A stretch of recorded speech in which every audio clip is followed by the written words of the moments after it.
Dengan doa, Allahumma inni as'aluka ilman nafi'a. Ya Allah, kami memohon kepadamu ilmu yang bermanfaat, warizqan thayyiba, rezeki yang baik, wa amalan mutaqabbala, dan amal yang diterima oleh Allah Subhanahu wa taala. Mudah-mudahan segala amal kebaikan kita, ya, ketaatan kita kepada Allah diterima oleh Allah Subhanahu wa taala. Rabbana taqabbal minna innaka antas sami'ul alim wa tub 'alaina innaka antat tawwabur rahim. Baiklah, untuk hari ini mohon maaf ya, saya akan menghatamkan surah Al-Hasyr, ya, yang sudah kita bahas supaya beres satu-satu, ya. Baiklah, kita akan melanjutkan tafsir dari surah Al-Hasyr. Kemarin sudah dibahas, ya, tentang bagaimana terakhir itu tentang kita sebagai seorang mukmin harus saling mendoakan, ya. Di antara doanya, Rabbana ighfir lana wal ikhwanina alladzina sabaquna bil iman wa la taj'al fi qulubina ghillan lil ladzina amanu Rabbana innaka raufur rahim. Nah, jadi orang mukmin itu hanya terbagi 3 kemarin, ya. Ada orang mukmin yang muhajir, yang hijrah ikut bersama Rasulullah yang di Mekah, ya. Kemudian yang kedua adalah golongan Ansor, ya, yaitu orang yang menolong, ya, orang-orang muhajir, yaitu penduduk asli, penduduk Madinah, ya. Kemudian yang ketiga adalah kita waladina ja'u min ba'dihim, orang-orang yang datang setelahnya, ya, yaitu kita umat Nabi Muhammad sebagai orang yang terakhir, ya, dari dari Ansor, kemudian Muhajirin. Nah, kita adalah orang-orang yang datang setelahnya, yang punya kewajiban untuk saling mendoakan, ya, orang-orang yang terdahulu di antara kita tadi dengan doanya Rabbana ighfir lana wal ikhwanina alladzina sabaquna bil iman wa la taj'al fi qulubina ghillan lil ladzina amanu Rabbana innaka raufur rahim. Nah, ini bahwa doa kita, ya Tuhan kami, ampunilah kami, saudara-saudara kami yang sudah beriman lebih dulu. Jangan Engkau tanamkan kedengkian dalam hati kami terhadap orang yang beriman. Ya Tuhan kami, sesungguhnya Engkau Maha Penyantun dan Maha Penyayang. Nah, di sini mudah-mudahan kita termasuk golongan ketiga, ya, yang walladzina ja'u min ba'dihim yaquluna rabbana ighfir lana. Nah, kemudian setelah membahas tentang bagaimana mereka selanjutnya ini sifat-sifat orang munafik, ya, setelah membahas tentang orang beriman, kemudian bagaimana orang-orang Yahudi, kemudian di sini di ayat 11 sampai akhir, ya, di ayat 11 maksudnya tentang orang-orang munafik. Alam taro, ya, alam taro, tidaklah engkau memperhatikan alladzina nafaqu, orang-orang munafik, yaquluna, mereka berkata li ikhwanihimul ladzina kafaru, terhadap saudara-saudara mereka yang kafir, ya, di antara ahli kitab, lain ukhrijtum, nah, jika kalian diusir. Ini janji manis, ya. Hati-hati, di sekitar kita juga ada yang kayak orang munafik yang setan berbentuk manusia, ya. Jadi ketika suka menggoda, suka menghasut, terus memberikan janji-janji manis, ya. Di sini orang-orang munafik, lain ukhrijtum, jika kalian diusir, ya, kata orang-orang munafik kepada orang Yahudi, kalau kalian diusir, lanakhrujanna ma'akum, kami pasti akan keluar bersama kalian, ya, akan membersamai kalian, wala nuti'u fikum ahadan abada, kami tidak akan patuh kepada siapapun, ya, demi kalian. Wa in qutiltum, dan jika kalian diperangi, lanangsuranakum, pasti kami akan bantu kalian. Wallahu yashhadu innahum lakazibun, dan Allah menyaksikan bahwa mereka itu orang-orang munafik itu betul-betul pendusta, ya. Nah, di sini bahwa yaquluna li ikhwanihim allazina kafaru min ahlil kitab, itu bahwa mereka berkata kepada saudara-saudara mereka yang kafir dari ahli kitab. Jadi orang-orang Yahudi dianggap oleh orang-orang munafik itu sebagai saudara, ya. Jadi orang-orang Yahudi yang ada di Madinah, yang ada 3 golongannya, Bani Qainuqa, Bani Nazir, dan Bani Quraizoh. Nah, itu orang-orang munafik dianggap saudara, gitu, ya. Jadi saudara dalam kekafiran. Nah, kemudian yang dimaksud dengan ahli kitab di sini adalah orang Yahudi secara khusus, ya. Karena kan orang-orang kafir itu banyak kan, ada musyrikina ya, musyrik, orang-orang musyrik, ada ateis memang tidak bertuhan, ada halu kitab. Nah, bahwa la in ukhrijtum lanakhrujanna ma'akum wa la nuti'u fikum ahadan abada wa in qutiltum lanansurannakum, bahwa ini adalah janji orang-orang munafik ya, janjinya orang-orang munafik yang memprovokasi orang-orang Yahudi supaya orang Yahudi itu terus menjadi oposisi ya terhadap Rasulullah gitu ya, menjadi oposisi ya, pokoknya penentang Rasul aja. Jadi orang munafik mereka memprovokasi orang-orang Yahudi untuk istiqomah ya, mengambil oposisi terhadap Nabi. Dan mereka mengatakan kepada orang Yahudi ya, orang munafik, pokoknya tenang aja, kalau kalian diusir, kami akan ikut bersama kalian. Nah, ini adalah janji manis mereka kepada orang Yahudi. Kemudian mereka menguatkan lagi bahwa kami tidak akan taat kepada siapapun yang menganjurkan kami untuk tinggal di kota Madinah. Pokoknya tenang saja, kalau kalian keluar, kami pun akan ikut keluar gitu ya. Nah, jadi siapapun yang merayu kami, kata orang-orang munafik ya, kami akan tetap tinggal di kota Madinah ya, kami tidak akan mengikuti ya, karena untuk solidaritas kepada kalian. Pokoknya kalian wahai orang Yahudi tetaplah lakukan oposisi untuk melawan orang-orang muslimin. Dan juga orang munafik mengatakan ya kepada orang Yahudi bahwa kalau kalian sampai diperangi gitu ya, kami akan benar-benar menolong kalian. Dan ini semua adalah janji palsu orang-orang munafik. Kemudian Allah membantah ya bahwa wallahu yashhad, Allah menyaksikan innahum lakazibun, bahwa orang munafik pasti orang-orang yang dusta gitu ya. Memang ciri munafik itu yang paling terlihat adalah berbohong ya.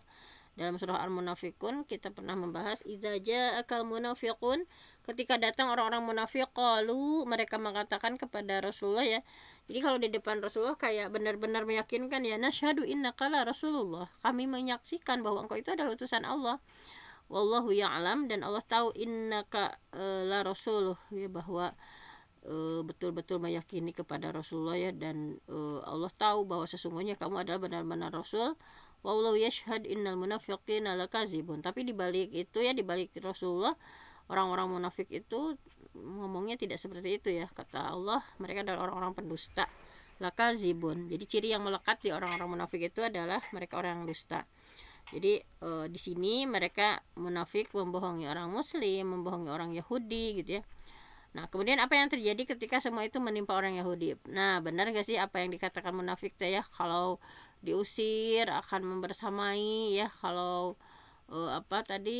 tidak akan taat kepada siapapun, kemudian kalau diperangi pasti akan menolong, benar-benar menolong gitu ya. Nah, kemudian ketika kejadian ya, lain ukhriju, ketika mereka diusir, orang-orang layak rujuk namahum, orang-orang munafik tidak keluar bersama mereka ya ketika benar kejadian diusir. Wala yang kutilu, dan jika mereka diperangi, la yang surunahum, mereka tidak akan menolongnya. Wala inasaruhum, dan ketika pun mereka menolong, la yuwalunal adbar, pasti akan mereka kabur ya, lari ke belakang. Summa la yunsurun, kemudian mereka tidak akan mendapatkan pertolongan. Jadi dalam ayat ini Allah ya menjelaskan bahwa omongan orang munafik itu adalah hanya mulut manis ya, hanya memprovokasi yang kosong ya dari kenyataan. Jadi bahwa buktinya ketika orang Yahudi ahli kitab diusir, mereka tidak ikut bersama mereka ya, nggak ikut keluar. Dan ketika orang Yahudi diserang, mereka pun nggak mau menolong gitu ya. Dan kalaupun mereka menolong, mereka lari dari peperangan, kabur dari peperangan, dan itu yang terjadi. Kemudian Bani Nazir terusir ya, sebagaimana yang dijelaskan dalam surah Al-Hasyr ini tentang pengusiran Yahudi Bani Nazir.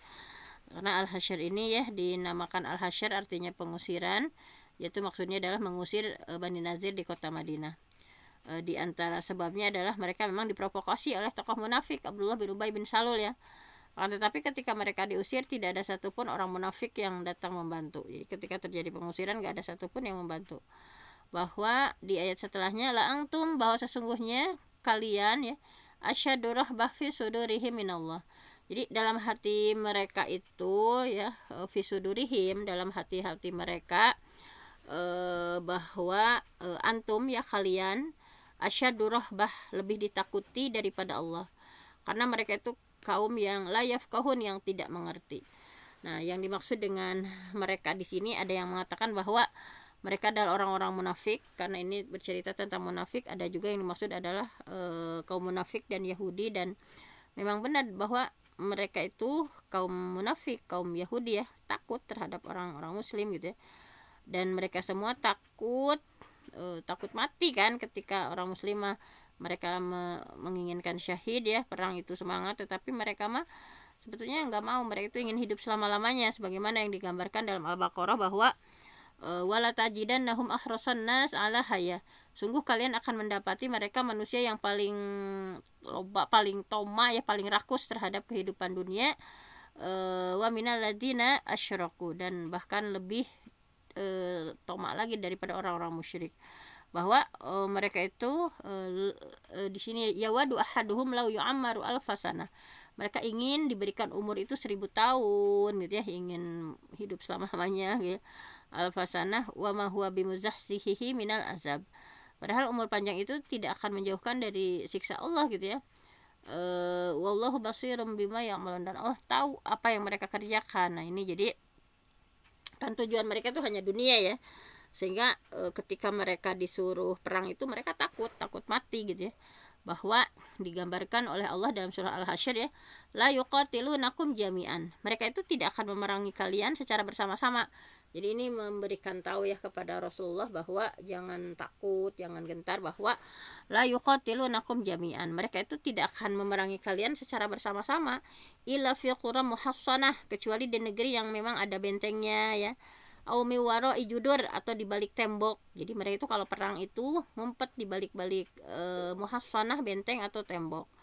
Ba'suhum bainahum syadid, permusuhan antara sesama mereka sangat hebat.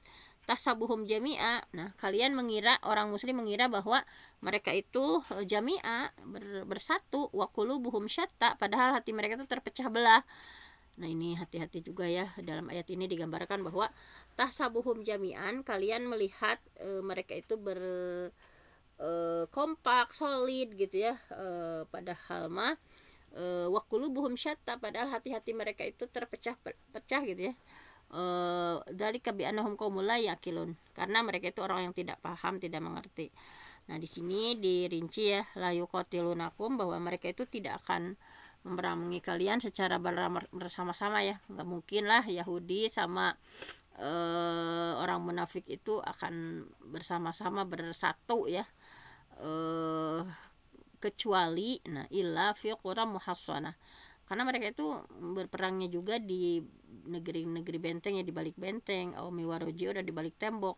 Jadi seandainya mereka ingin memerangi kalian, maka mereka tidak akan memerangi kalian, kecuali memerangi orang muslim itu di balik kampung-kampung yang ada bentengnya atau yang ada tembok-temboknya. Jadi mereka itu pengecut ya dalam peperangan itu. Dan orang Yahudi mereka punya tembok-tembok dan benteng yang banyak gitu ya. Apalagi dalam perang Khaybar mereka punya sampai 9 benteng gitu ya. Jadi untuk bertempur melawan orang muslim, mereka berlindung di balik benteng dan mereka takut gitu ya. Padahal mereka itu bersatu untuk memerangi umat muslim gitu ya. Tapi mereka takut ya, karena Allah berfirman la yuqatilunakum jami'an, bahwa mereka tidak akan memerangi kalian secara bersama-sama. Karena mereka takut, mereka nggak mau berperang, kecuali perangnya hanya di balik tembok atau di balik benteng gitu ya. Nah, kemudian ba'suhum bainahum syadud, kenapa mereka begitu ini ya, alasannya di sini bahwa permusuhan antara sesama mereka itu sangat hebat. Tetapi kalian mengira mereka itu bersatu, padahal hati mereka terpecah belah. Hal ini karena mereka tidak paham. Jadi antara orang munafik yang satu dengan yang lainnya itu mereka pasea aja, berselisih. Di antara orang Yahudi satu dengan yang Yahudi yang itu pasea gitu ya, terlihat kompak ya, ribuan orang, kemudian persenjataan lengkap, terlihat kompak, padahal dalam hati mereka sendiri pun bercerai-berai. Nah, kama salil ladzina min qablihim qariban dzaqu wa bala amrihim wa lahum azabun alim, bahwa mereka seperti orang-orang sebelumnya ya, orang sebelumnya belum lama Bainiko kan sudah diusir ya sebelumnya. Mereka sudah merasakan akibat dari pengusiran itu karena perbuatan mereka sendiri, dan mereka akan mendapatkan azab yang pedih. Jadi Allah menyebutkan tentang orang munafik bahwa perumpamaan mereka itu seperti kaum yang baru saja sebelumnya merasakan akibatnya ya, sudah kena azab. Di antaranya ada perbedaan pendapat ya mereka di sini, apakah orang-orang Quraisy yang kalah dalam perang Badar atau orang-orang munafik ya. Di sini bahwa hati-hati, kalian ini bisa jadi nasibnya seperti orang Quraisy yang kalah dalam perang Badar. Nah, seperti itu. Tapi sebagian ulama lagi berpendapat bahwa yang dimaksud mereka di sini Bani Qainuqa, bukan orang-orang kafir Quraisy ya. Bani Qainuqa adalah orang Yahudi yang memang sudah pertama kali diusir dari kota Madinah.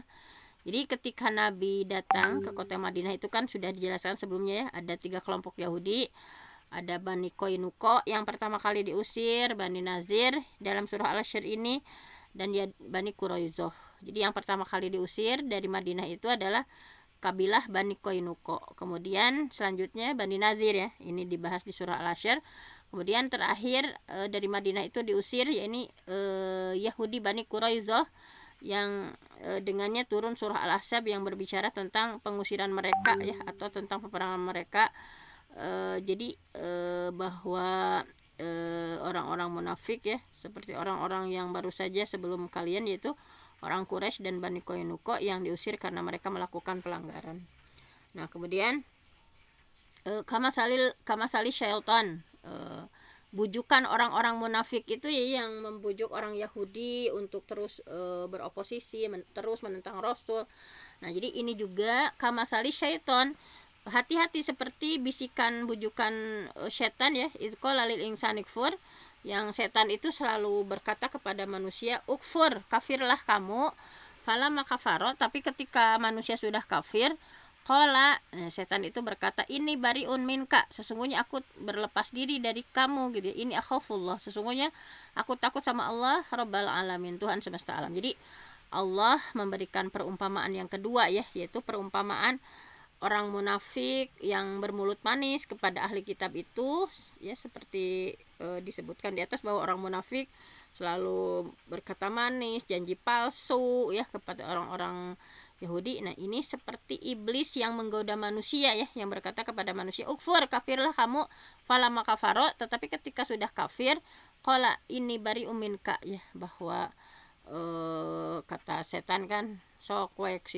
kafir, sok we berbuat maksiat, sok we berbuat dosa, aku akan menemanimu.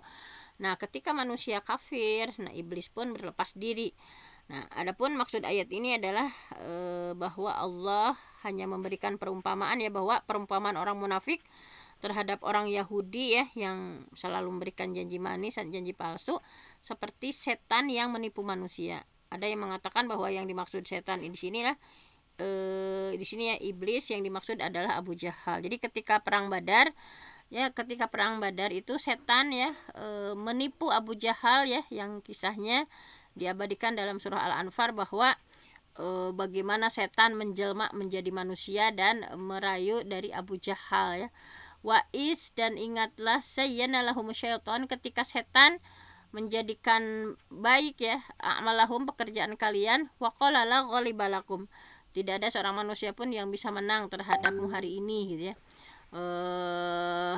Bahwa sesungguhnya aku ini pelindungmu ya, kata setan ya, bahwa maka ketika bahwa jadi setan teh bilang ke Abu Jahal bahwa la ghalibalakum al-yaum, pokoknya moal aya nu bisa ngelehkeun ya, tidak akan ada yang bisa mengalahkan kamu pada hari ini ya dari manusia. Wa ini jarulakum, kata setan, yang aku akan menjadi pelindungmu gitu ya.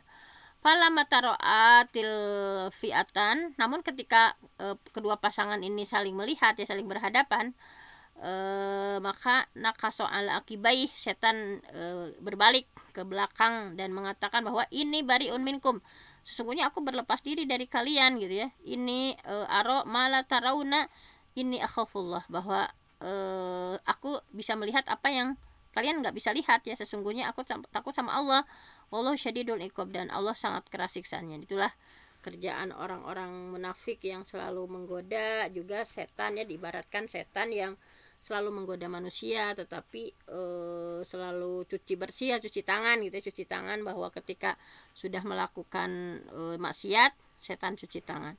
Jadi dalam ayat ini dijelaskan bahwa iblis juga ya selalu memberikan janji palsu ya. Di antaranya di sini terjadi kepada Abu Jahal di surah Al-Anfal ya, bahwa ada iblis yang bilang ke Abu Jahal bahwa ketika Abu Jahal akan perang Badar, jadi iblis menjelma menjadi manusia, datang kepada Abu Jahal bahwa, "Hai Abu Jahal, pokoknya tenang saja, kami akan bersamamu dan kamu pasti menang. Gak mungkin kamu kalah kan?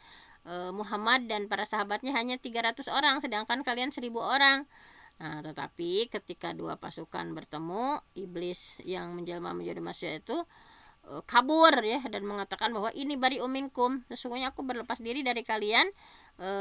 Ini aroma la tarawna, sesungguhnya aku melihat apa yang tidak bisa kalian lihat. Ini akhafullah, sesungguhnya aku takut sama Allah. Jadi para ulama menafsirkan maksud dari setan dengan manusia adalah iblis dengan Abu Jahal, perumpamaan orang munafik dengan ahli kitab yang hanya janji palsu kemudian berselisih, seperti iblis yang menipu Abu Jahal, yang iblis berjanji dan janji palsu, namun ketika dalam kondisi genting malah ditinggalkan.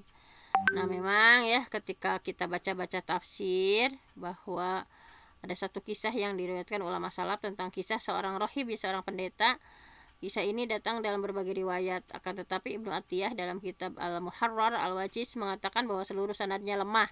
Walaupun ini hadisnya doib, tetapi mudah-mudahan ini bisa menjadi pelajaran bahwa seorang laki-laki ya dari Bani Israel, dia orang ahli ibadah gitu ya, kemudian menjadi tabib ya, bisa menyembuhkan penyakit gila.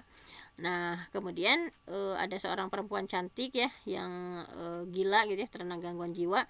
Kemudian wanita itu dibawa kepada laki-laki itu dan ditinggalkan bersama laki-laki itu ya, yang ahli ibadah itu. Tapi ternyata wanita tersebut membuat tertarik ya laki-laki tadi yang ahli ibadah dan bisa menyembuhkan itu. Kemudian ia malah menzinahinya dan perempuan itu hamil. Kemudian setan mendatanginya dan berkata ya, nah kalau keluarganya tahu ya, nanti keburukanmu akan terbongkar, pokoknya bunuh saja gitu ya, karena hamil bunuh saja. Kemudian si laki-laki tadi membunuh ya, dan dikuburlah di rumahnya. Nah, kemudian laki-laki tersebut sudah membunuh, sudah mengubur ya. Selang beberapa waktu datanglah keluarga ya menanyakan tentang perempuan tadi. Kemudian laki-laki itu menjawab sudah meninggal dunia ya, dan keluarganya tidak curiga karena memang soleh ya, ahli ibadah, bisa menyembuhkan, sehingga mereka pun meridhoi. Tetapi si setan datang ya kepada keluarga tadi dan menyatakan bahwa ini perempuan tadi ya, keluargamu itu tidak meninggal, tetapi laki-laki itu sudah menzinahinya sampai hamil dan membunuhnya dan menguburnya, dan jasad wanita itu berada di rumahnya ya, di tempat ini kata setan. Maka keluarganya ya mendatanginya dan berkata, sebetulnya kami tidak menuduhmu, tetapi coba ceritakan di mana engkau menguburnya ya, siapa saja yang bersamamu ya mengubur perempuan itu. Kemudian mereka memeriksa rumah dan mendapatkan si perempuan tadi di tempat dikuburkan di rumah laki-laki itu. Kemudian laki-laki itu dihukum dan dipenjara. Dan datanglah setan ya, kalau kamu ingin supaya bebas ya dari keadaan ini, maka keluar darinya dan berkufurlah kepada Allah. Kemudian laki-laki itu mentaati setan ya dan mengkufuri Allah. Kemudian dia dihukum dan dibunuh. Adapun setan berlepas diri ya saat itu. Nah, maka berkata Tawus, aku tidak tahu kecuali ayat ini turun disebabkan laki-laki itu ya, bujukan orang-orang munafik seperti bujukan setan kepada manusia ya. Ketika setan bilang kafirlah kamu, kemudian ketika manusia itu kafir, setan malah bilang aku berlepas diri dari kamu karena sesungguhnya aku takut sama Allah. Nah, di sini ya walaupun lemah riwayatnya, tetapi ini sebagai contoh bagaimana iblis terus menggoda ya, dan ketika di ujung kekufuran iblis meninggalkan gitu ya. Dan ini bisa terjadi pada siapapun, maka ketika ini ya kita harus berhati-hati. Misalnya seseorang yang mengikuti langkah-langkah iblis ya ketika menggoda manusia, dan iblis pun akan terlepas dari manusia dalam kondisi yang genting. Itulah kelakuan itu ya orang munafik ketika memprovokasi, dan diibaratkan seperti iblis yang selalu menggoda dan memprovokasi manusia untuk terus menentang Allah gitu ya, untuk terus berpaling dari Allah. Nah, sehingga akibatnya fakana akibatahuma, sesungguhnya akibat ya kesudahan dari keduanya, annahuma finnari khalidaini fiha, bahwa mereka masuk keduanya ke dalam neraka dan mereka kekal di dalamnya. Nah, kemudian jadi akhir dari keduanya di sini ya, baik iblis ataupun manusia, mereka sama-sama di neraka jahanam ya, yang abadi selama-lamanya. Jadi ketika iblis berkata bahwa aku berlepas diri dari kekufuran yang kamu lakukan, hal ini tidak menyelamatkannya karena iblis adalah provokatornya. Begitu sama orang-orang munafik, mereka memprovokasi orang Yahudi ya untuk bertahan terus tentang Rasulullah, tentang gitu ya. Mereka tidak akan selamat. Jadi di dunia mungkin mereka bisa selamat, namun di akhirat tidak akan selamat. Nah, jadi maka dalam ayat ini Allah mengatakan bahwa provokator dan orang terprovokasi ini semua nasibnya di akhirat di neraka jahanam. Oleh karenanya seorang yang suka provokator ya dalam melakukan kemaksiatan, walaupun dia tidak melakukannya, hukumnya sama dengan orang yang melakukan kemaksiatan itu. Dan ini ya, nauzubillah. Kemudian di sini Nabi Shalih contohnya ya, idzin ba'atsa ashqaha, ketika bangkit orang yang paling celaka di antara mereka ya, namanya Salib bin Qudar, dia sendiri yang membunuh unta Nabi Shalih ya. Akan tetapi dalam ayat berikutnya dia menyebutkan bahwa faqad zabuhu fa'aqaruha, mereka mendustakannya, mereka menyembelihnya dan Tuhan membinasakan karena dosa mereka. Nah di sini bahwa fa'aqaruha ya, mereka membunuh unta, padahal yang membunuh itu hanya satu orang sebetulnya, tetapi karena mereka semua adalah provokatornya, walaupun eksekutornya hanya satu, hukum berlaku untuk seluruh provokator dan eksekutor ya. Karena itu dalam masalah maksiat yang paling rendah adalah pengingkaran. Nah di sini ya, man ra'a minkum munkaron falyughayyirhu biyadihi, ketika ada kemunkaran itu rubah dengan tangan kita. Fa ilam yastati fabilisani, kalau kita tidak bisa merubah dengan kekuasaan kita, maka dengan lisan. Fa ilam tastati fabiqalbi, tetapi misalnya dengan lisan kita nggak berani, dengan kekuasaan nggak berani, maka dengan hatinya. Mudah-mudahan kita termasuk yang tidak suka ya terhadap seperti itu. Jadi dan ini selama-lamanya iman gitu ya. Nah kemudian riwayat lain bahwa tidak ada seorang nabi pun yang Allah utus pada suatu umat kecuali punya pembela-pembela hawariyun. Jadi mamin nabiyin, tidaklah ada seorang nabi ba'athahullah yang Allah utus fi umatin, dalam sebuah umat, qabli, setelah itu, illa kana lahu min ummatihi hawariyun, pasti ada hawarinya ya, ada pembelanya. Jadi tidaklah Allah mengutus seorang nabi pun, pasti ada pembela para nabi hawariyun dari umatnya dan sahabatnya yang mencontoh sunnah dan melaksanakan perintahnya. Kemudian datang generasi pengganti mereka yang berkata bahwa apa yang tidak mereka amalkan dan mengamalkan yang tidak diperintahkan. Jadi di sini bahwa tidak boleh ya orang yang melakukan kemaksiatan kemudian provokator ya, ada provokator yang memprovokasi, harus hati-hati ya, misalnya menjadi provokasi terhadap hal yang buruk, menjadi provokator ya hal-hal yang buruk. Nah ini harus hati-hati. Kemudian selanjutnya adalah ya ayyuhalladzina amanu taqullah, wahai orang-orang yang beriman, takwalah kepada Allah, wal tangdur, dan hendaklah memperhatikan nafsun, setiap orang, maqaddamat lighad, apa yang sudah dia lakukan ya, harus diingat ghad untuk besok. Wattaqullah, bertakwalah kepada Allah, innallaha khabirum bima ta'malun, sesungguhnya Allah Maha teliti terhadap apa yang kerjakan. Nah di sini di ayat ini Allah menjelaskan bagaimana cara supaya selamat dari godaan setan ya, karena setan akan terus menggoda ya, bagaimana supaya selamat dari godaan setan, selamat dari godaan orang munafik, maka harus selalu ingat akhirat. Wal tangdur ma qaddamat lighad, untuk ghad besok gitu ya. Ayat ini dikatakan oleh Ibnu Qayyim As-Sa'di bahwa ini tentang perintah muhasabah ya, muhasabah an-nafs ya. Wal tangdur nafsu ma qaddamat lighad, jadi seseorang harus merenungkan, melihat kembali apa yang sudah dia kerjakan ya, supaya lebih prepare untuk masa depan ya, untuk akhirat kita. Jadi seseorang harus punya waktu untuk mengaudit dirinya, bukan dilakukan hanya setahun sekali ya, tetapi harus sering gitu ya. Kalau kata Imam Al-Ghazali dari 24 jam itu harus disisihkan untuk muhasabah. Jadi di sini bahwa ya ayyuhalladzina amanu taqullah, wahai orang beriman, takwalah kepada Allah, wal tangdur nafsum ma qaddamat lighad, hendaklah setiap orang perhatikan apa yang sudah diperbuat. Nah, di sini Allah mengatakan supaya setiap jiwa merenungkan apa yang sudah dia kerjakan untuk hari kiamat. Allah mengungkapkan hari kiamat ya dengan lighad, hari esok, padahal hari esok itu mungkin masih jauh ya, akan tetapi mengungkapnya dengan hari esok karena bagaimanapun jauhnya hari kiamat itu pasti tiba dan kita akan bertemu dengan Allah. Jadi Allah mengungkapkan lighad ya, hari esok itu agar kita sadar bahwa walaupun hari kiamat masih jauh gitu ya, bahwa hari tersebut akan datang dan kita harus sudah siap setiap saat.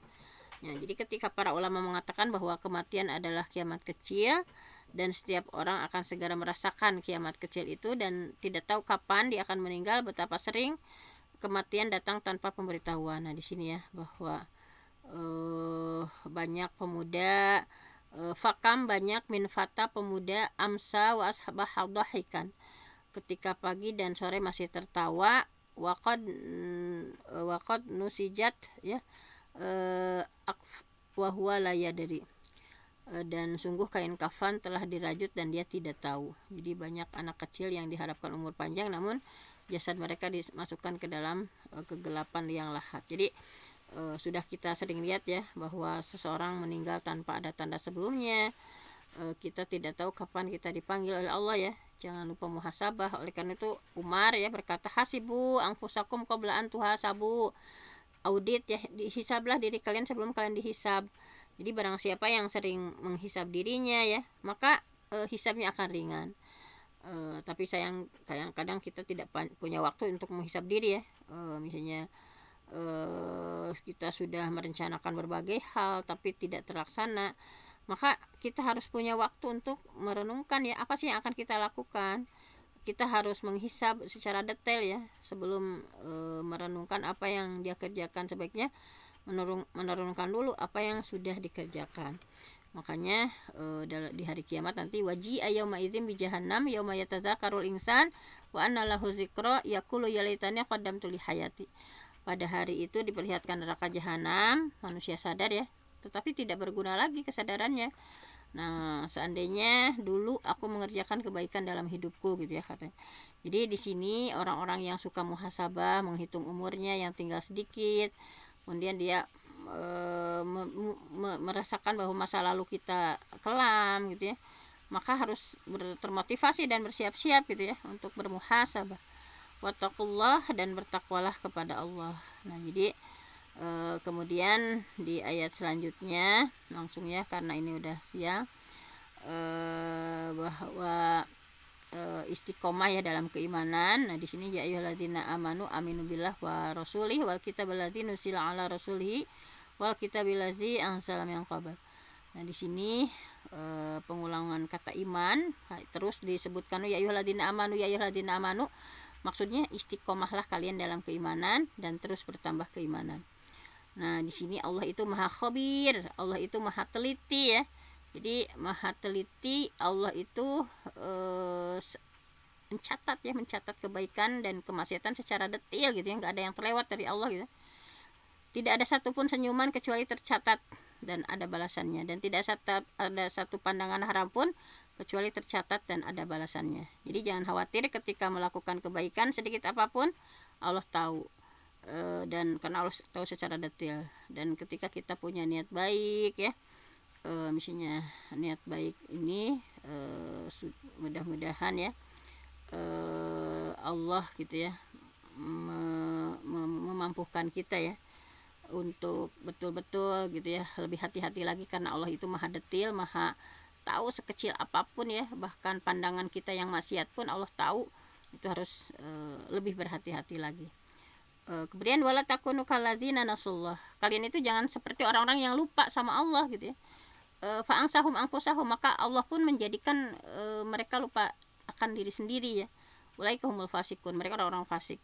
Jadi maksudnya di sini kalian lupa kepada Allah itu adalah meninggalkan berbagai ketaatan kepada Allah. Karena makna anisyan ya, anisyan az-zuhul, lupa, dan atarku, meninggalkan. Oleh karena itu para ahli tafsir mengatakan ya bahwa wala takunu kalladzina nasullah, jangan kalian seperti orang yang lupa kepada Allah. Maksudnya jangan kalian meninggalkan perintah Allah dan meninggalkan keimanan kepada Allah. Fa'angsahum anfusahum, sehingga Allah menjadikan mereka lupa akan diri sendiri ya. bahwa Allah menjadikan mereka meninggalkan masalah untuk diri mereka. Dan seseorang ya kalau sudah tenggelam dalam kemaksiatan, dia suka lupa diri ya, lupa diri bahwa dia lupa apa yang bermanfaat, apa yang buatnya bahagia. Pokoknya tenggelam dalam kemaksiatan, tenggelam dalam kelezatan. Nah ini sampai mereka lupa diri gitu ya, sampai mereka, misalnya contoh sederhananya ya, misalnya laki-laki yang tidak menjaga pandangan ya, maka mereka merasakan lezat ketika melihat perempuan cantik, akan tetapi kebahagiaannya akan hilang, sehingga istrinya akan terlihat jelek ya di matanya gitu, karena dia suka membandingkan dengan wanita lain. Nah, tetapi ketika dia menundukkan pandangan ya, maka istrinya akan terlihat cantik gitu. Dan ini benar terjadi ya. Lihat orang kafir, mereka tidak puas ya, mereka berzina, dan mereka tidak mendapatkan kebahagiaan gitu ya, terus kecanduan gitu ya. Nah jadi nauzubillah, jadi dengan maksiat itu akan membuat seseorang lupa diri gitu ya.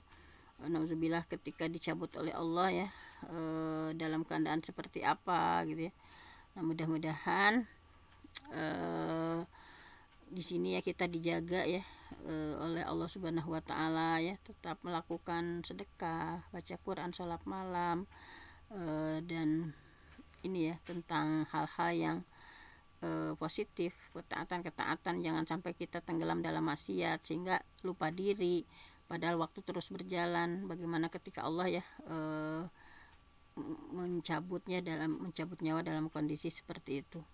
Nah, ini ulaika humul fasikun, mereka adalah orang fasik. Orang fasik itu mereka yang lupa sama Allah, tidak menjalankan perintah Allah, lupa terhadap kemaslahatan diri mereka, dan selalu tenggelam dalam kemaksiatan, selalu tenggelam dalam syahwat dan kelezatan dunia. Inilah orang-orang fasik. Jadi orang-orang fasik, orang munafik sudah tadi, wala takunu kalladzina nasullah, yang melupakan Allah di sini maksudnya orang-orang fasik. Nah, bahwa la yastawi ashabun nar wa ashabul jannah humul faizun. Tidak sama penghuni neraka dan penghuni surga, bahwa penghuni surga itu akan memperoleh kemenangan. Jadi di dunia boleh saja mereka berpacu ya dalam segala hal, tetapi pemenang sesungguhnya adalah menang surga. Jadi kita tidak bisa berpacu dengan orang yang dalam masalah dunia tetapi berpaculah dalam masalah akhirat ya. Kemudian Allah mengingatkan supaya jangan sampai menjadi penghuni neraka jahanam ya, harus menghisab diri, bertakwalah kepada Allah, hati-hati dalam berbicara dan hati-hati dalam berbuat. Nah, kemudian di ayat 21, "Lau anzalna hadzal Qur'an 'ala jabalin la ra'aitahu khashi'an mutasaddian min khasyatillah wa tilkal amsal nadribuha linnas la'allahum yatafakkarun." Kalaulah kata Allah ya, Quran diberikan kepada gunung, pasti kamu akan melihat tertunduk, terpecah karena saking takutnya sama Allah. Nah, di sini ya bahwa ayat ini menjelaskan bahwa Quran itu adalah tazkirah yang luar biasa ya. Quran itu sebagai penasihat bahwa Al-Quran ini bisa menghancurkan batu yang besar gitu ya, gunung yang kokoh, apabila hanya sekedar hati manusia yang seharusnya bisa luluh dan terenyuh gitu ya. Tapi yang jadi masalah adalah kurang mendalami Quran dan kurang membaca Quran. Jadi ketika membaca Quran itu tidak ngerti bahasa Arabnya ya, tidak tahu terjemahnya. Dan terjemahnya ini kalau kita membaca Quran sambil memaknai ini sangat berpengaruh ya. Nah, bahwa di sini mudah-mudahan kita semua ya betul-betul terenyuh gitu ya dengan isi Al-Quran, membekas gitu ya, bahwa Quran ini menceritakan tentang berbagai kisah ya, tentang supaya hati kita terenyuh ya, bagaimana dalam Al-Quran itu tentang salafus shalih, bagaimana berbagai hal ya, itu Quran itu setiap huruf, setiap ayatnya itu adalah tazkirah, peringatan untuk kita. Bahwa kemudian di Al-Hasyr ayat 22 di sini menceritakan tentang nama-nama Allah ya. Wallahu alladzi la ilaha illa huwa alimul ghaibi wasyahadati huwar rahmanur rahim. Jadi dalam ayat ini hanya Allah yang layak disembah gitu, bahwa Allah menyebutkan dalil-dalil dengan namanya ya. Kemudian dikatakan para ulama tauhid uluhiyah bahwasanya hanya Allah yang berhak disembah, uluhiyah itu ya, berdalil dengan asma wa sifat, bahwa Allah punya nama-nama terindah ya, nama-nama teragung. Nah, jadi untuk menetapkan tauhid uluhiyah ada dua metode ya, berdalil dengan tauhid rububiyah, hanya Allah yang menciptakan, menguasai seluruh alam semesta, dan berdalil dengan tauhid asma wa sifat, bahwa tauhid rububiyah ini seperti yang Allah gambarkan ya, bahwa di sini alam Allah menciptakan ya, kemudian ada khalaqa, kemudian di sana ada apa, wa bada'a wa anzala minas sama'i fa akhraja minas samarati rizqan lakum fala taj'alu lillahi andada wa antum ta'lamun. Jadi dalam surah Al-Hasyr Allah berdalil ya tentang tauhid asma wa sifat untuk menetapkan tauhid uluhiyah. Maksudnya tidak ada yang berhak disembah kecuali Allah gitu ya. Karena Allah itu Ar-Rahman, Ar-Rahim, Al-Khaliq, Al-Musawwir, Al-Bari, Al-Mutakabbir, Al-Jabbar, Al-Muhaimin gitu ya. Nah, di sini digambarkan di akhir dengan asma wa sifat Allah ya. Wallahu la ilaha illa Allahul ghaibi wasyahadah War-Rahmanur Rahim. Nah, jadi di sini subhanallah sekali ya, bahwa tentang asma dan sifat Allah ya dengan berbagai keistimewaannya. Nah, dan di akhir Allah juga mengingatkan bahwa satu-satunya yang berhak disembah itu adalah Allah Subhanahu wa taala. Jadi semua tidak ada yang berhak disembah kecuali Allah. Nah, di sini digambarkan ya bahwa betapa kuasanya Allah, betapa agungnya, betapa maha sucinya ya. Nah, ini Al-Malik, Allah Al-Maha Malik, Allah Maha Merajai, Al-Qudus, Allah Maha Suci, As-Salam, Allah Maha memberi keselamatan, Al-Muhaimin, Allah ya yang memberikan Muhaimin, yang menjaga ya, yang Aziz, yang Maha Gagah. Kemudian Al-Jabbar ya, bahwa Allah Maha Jabbar ya, Maha memaksa, Maha Mutakabbir, Maha tinggi gitu ya. Nah, di sini bahwa inilah salah satu dalil-dalil tentang nama-nama baik bagi Allah ya, bahwa yaqbidullah al-arda yaumil qiyamah wa yatwis sama biyamini tsumma yaqulu ana al-malik aina mulukul ard, bahwa Allah menggenggam bumi nanti pada hari kiamat ya, dan Allah lipat dengan tangannya, kemudian Allah akan mengatakan akulah raja, mana raja-raja dunia. Nah, di sini ya bahwa berbagai beberapa asma Allah ya, ada Al-Qudus. Al-Qudus itu bahwa Allah itu maha suci ya, tidak ada aib, tidak ada kekurangan, hanya Allah yang wajib disembah. As-Salam, bahwa Allah itu selamat dari segala kekurangan, memberikan keselamatan kepada para makhluk. Al-Mu'min ya, bahwa artinya Al-Musaddiq ya, Allah bahwa yang membenarkan nabi-nabi dengan memberikan mukjizat, kemudian membenarkan apa yang beriman dengan memberikan janji-janji Allah. Kemudian Al-Muhaimin, maksud Al-Muhaimin itu adalah Ar-Raqib ya, Al-Hafidh al-Syai', yang mengawasi, menjaga sesuatu, Muhaimin itu. Dan beliau menyebutkan makna Muhaimin ya. Di sini Muhaimin itu artinya memutuskan, bisa juga di antaranya firman Allah Al-Maidah ayat 48.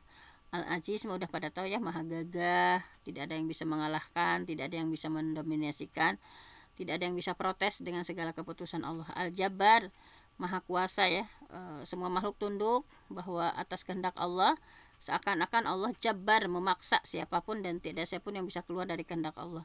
Al-Mutakabbir ya, dalam arti mutakabbir itu arti secara maknawi, secara lafaz sombong.